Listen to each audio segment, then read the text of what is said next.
नमस्कार, माझे नाव रुचिता उमेश जाधव. आमच्या प्रयोगाचे नाव आहे आरोग्य सापशिडी सुदृढ जीवनाची गुरुकिल्ली. लहानपणीच विद्यार्थ्यांना चांगल्या आणि वाईट गोष्टींची सवय लागावी यासाठी आम्ही प्रयोग केलेला आहे. आरोग्य हेच आपली संपत्ती आहे. काही माणसांकडे पैसे साधनसंपत्ती असते, पण आरोग्य नसेल तर त्याचा काहीच उपयोग होत नाही. चांगल्या आरोग्यासाठी आहार, स्वच्छता, व्यायाम, पुरेशी झोप आणि चांगल्या सवयी आवश्यक असतात. विद्यार्थ्यांना चांगल्या आणि वाईट गोष्टींची सवय लागावी म्हणून आम्ही हा प्रकल्प तयार केलेला आहे. हा प्रकल्प खूप मजेशीर आहे. ज्या मुलं व्यसन करतात त्यांच्यासाठी पण आणि जे मैदानी खेळ खेळा वाटतात ते पण आहे. आता शिडी म्हणजे चांगल्या सवय आणि साप म्हणजे वाईट सवय. आता 12 नंबरला साप आहे आणि 12 नंबरचं चित्र आहे धूम्रपान. धूम्रपान केल्याने आपले फुफ्फुसे खराब होतात, किडनीचा प्रॉब्लेम होतो आणि आरोग्य पण खराब होते. जर आपण धूम्रपान केले नाही तर आपण हेल्दी राहू, चांगले राहू. आणि जर धूम्रपान आपण केले तर आपल्या घरावर आपण बोज होऊन जातो, घरातला खर्च वाढतो. आता 7 नंबरला आहे योगा. योगा केल्याने आपले शरीर तंदुरुस्त राहते. आपण नियमित व्यायाम केल्याने आपले शरीर चांगले राहते. आपण सगळ्या कामामध्ये लक्ष लागेल. जर आपण व्यायाम केला नाही तर आपले लक्ष नाही लागणार आणि आपण आजारी पडलो तर कवर नाही होणार लवकरात लवकर. आणि 43 नंबरला आहे पुरेशी झोप घेणे. जर पुरेशी झोप घेतली तर आपला मेंदू ताजेतवाना राहील, आपल्या सगळ्या कामात लक्ष लागेल. जर मेंदू ताजेतवाना नसेल तर आपलं कुठल्याही कामात लक्ष लागणार नाही. 73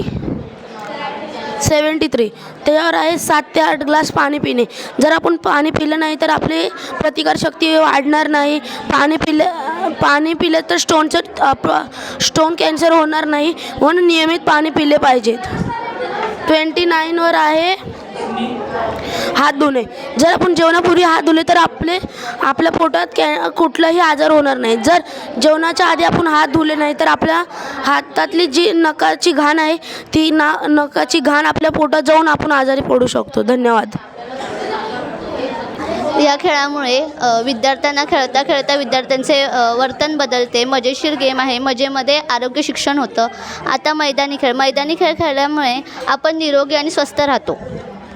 संतुलित आहार घेतल्याने आपले जीवन एकदम निरोगी बनते. बाहेरचे जंक फूड खाल्ल्यामुळे आपण आजारी पडतो. त्यामुळे आपल्याला संतुलित आहार खाल्ले पाहिजे. दात स्वच्छ घासले तर आपल्या दातावरील जंतू, किटाणू नष्ट होतील आणि आपण निरोगी राहू. कोल्ड्रिंक्स प्यायले तर आपल्या शरीराला ते खूप हानिकारक असतात आणि त्याच्यामुळे आपले पोट बिघडू शकतं किंवा आपल्याला अनेक प्रकारचे मोठमोठे आजार होऊ शकतात. फास्ट फूड आत्ता हल्लीच्या प्रमाणात विद्यार्थी खूप प्रमाणात फास्ट फूड खातात. त्यामुळे त्यांना वेगवेगळ्या प्रकारचे आजार होतात आणि फास्ट फूड खाल्ल्यामुळे आपले पोटही बिघडू शकते. नखे चावणे. आता हे सापाची लक्षणं आहे. नखे चावणे म्हणजे आपण नखे चावतो, ती घाणेरडी नखे आपल्या पोटात जातात, त्यामुळे आपण आजारी पडतो. मोबाईल बघणे. जास्त अतिप्रमाणात मोबाईल बघणे ही गरजेचे नसते.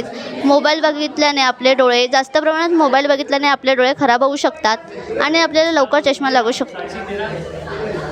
आता शाळेत जाताना काही विद्यार्थी असे पाठ जास्त पुस्तकांच्या ओझ्यामुळे पाठ असे हे करून चालतात. त्यामुळे आपल्या पाठीच्या कण्याला खूप त्रास होऊ शकतो. धन्यवाद. राजाराम शेठ विद्यालय.